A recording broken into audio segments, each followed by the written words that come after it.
অপরূপ প্রাকৃতিক সৌন্দর্যের দেশ দক্ষিণ আফ্রিকা। বলা হয় নেলসন ম্যান্ডেলার এই দক্ষিণ আফ্রিকা অপার সম্ভাবনার দেশ।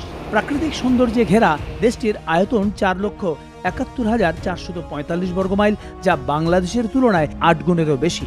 2016 সালের জরিপ অনুযায়ী এই বিশাল আয়তনের দেশটির লোকসংখ্যা প্রায় 5.5 কোটি, অর্থাৎ বাংলাদেশের জনসংখ্যার প্রায় 3 ভাগের 1 ভাগ। এর মধ্যে 80 ভাগই হচ্ছে কৃষ্ণাঙ্গ, বাকিরা শ্বেতাঙ্গ এবং অন্যান্য অভিবাসী।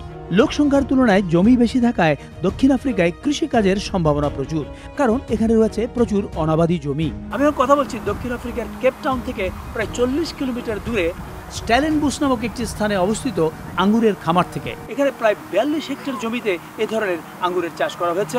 নিয়মিত এসব গাছ পরিচর্যা করা হয়। এখানে সাদা এবং কালো 2 ধরনের আঙ্গুরের চাষই করা হয়।